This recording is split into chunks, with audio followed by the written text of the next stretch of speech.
Hey gang, just a short little update video for today. I didn't get around to doing a whole lot of video editing last week, and for the most part, I'm saving you guys from all the cursing and swearing of me just, screwing around with the transmission in this truck, which was pretty awful, and a bunch of other stuff that really didn't want to go my way. So yeah, like I said, quick update. Just working on the 6.2 here. Everything's chugging along nicely. I got the Michigan Motorsports DOD delete plug kit in here, which was the main reason I got this engine so cheap. The guy forgot to do the DOD delete and spun a bunch of bearings. Didn't hurt any of the blocks, so good news for me.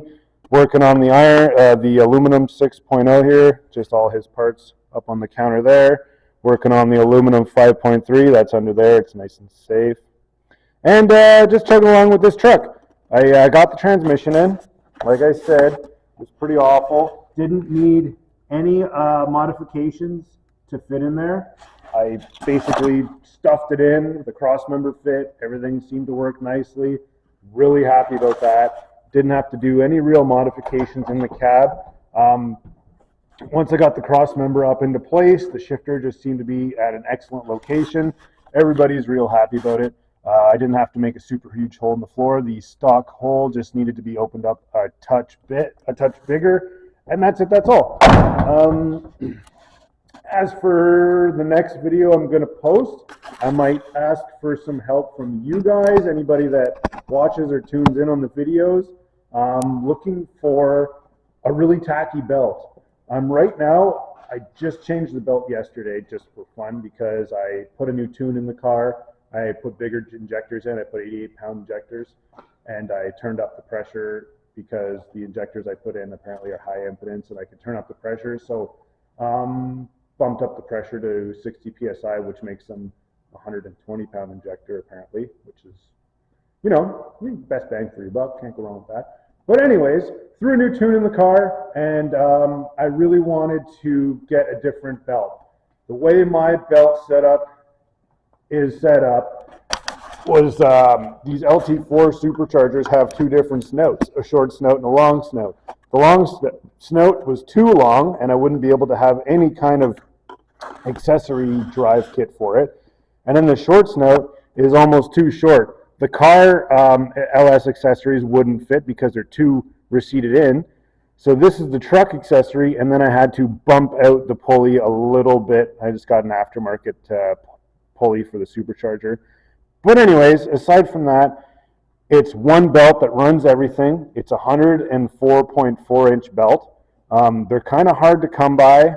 I think as of right now, Gates makes a regular black belt, a green belt, a green HD belt, and then Dayco makes a regular belt and an HD belt. Now, right now, that's a Continental belt. Sorry, I guess I forgot to say that. The Continental belt seems to be the only one that's like really feels rubbery and tacky, and I'm really hoping that it's going to be good. I wanted to get the Gates RPM belt, but they don't make them in that size. So, if you guys know of any belts that you would suggest for supercharger applications that are, just a good sticky, tacky belt, let me know in the comments. That would really help me out. And if the weather holds true, it's supposed to be in the pluses next week. I'm going to strap the GoPro on this thing and go down the road, make a couple pulls, and see if the boost goes up at all. I'm kind of hoping it does. These green Gates belts right here, like just even to the touch, they feel glazed. They don't feel like they would grip a whole lot. And I'm 90% sure I'm having problems with belt slippage. So we'll see how it goes. I guess next episode we'll be testing the car. And then after that, I'm going to start installing the EFI in this truck, sorry. As of right now, I like to, take everything out and test it, make sure it all works. So this is a Terminator system, not Terminator X, just Terminator EFI, which runs on Holly HP. We didn't buy it brand new. We got it off Facebook Marketplace. So I wanted to make sure everything was functional. And the guy who sold it to us said, it was running in the car. He just didn't like EFI. He didn't know how to tune it properly. Not a computer guy. A lot of guys are like that. No big deal. But I got it here. plugged it all in. The 3.5-inch display didn't work. So I thought maybe I wired it wrong, but I went and tested the 3.5-inch display in my car, and it's a dud. So I took my spare 3.5-inch Terminator one that I had kicking around, plugged it into the ECU, and on top of that, turned out the ECU was bricked. So I spent about 12 hours trying to get it unbricked, which was about as fun as hemorrhoids, I guess. But in the end, I reached out to a bunch of people on the internet. I reached out to Holly. Holly told me, oh, buy another one, of course. And everybody on the internet gave me the whole, you updated it wrong, or have you tried updating it, or you did something wrong. Just those generic, you're the problem answer. So anyways, I bought it like this, and I didn't feel like arguing with anybody on forums. So I just screwed around with it for a while. In the end, I actually uploaded the Terminator X software into the Holly HP ECU, which can be done because all the Holly software is kind of compatible with each other, but your car won't run. I accidentally uploaded Sniper EFI into my car one time, and the thing wouldn't fire up, and then I figured out what had happened. But to get it unbricked, the Terminator X software is really good and really easy to use. So through the handheld, I forced an update through the ECU, which I couldn't do with the HP software, which I don't know why. After I had communication with the ECU, I basically plugged my laptop into the ECU and then updated it back to the HP stuff. So at the end of the day, I did get it going.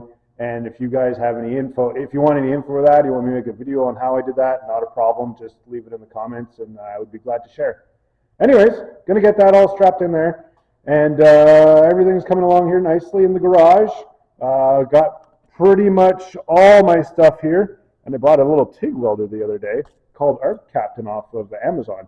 Cute little thing, works good. If you want a little TIG welder to dick around with, I would suggest it. It's great for doing exhaust and small little odd jobs and kind of just fun to play around with. But anyways, aside from that, everything's moving on forward here. Hopefully I'll get those testing videos out sometime next week would be pretty great.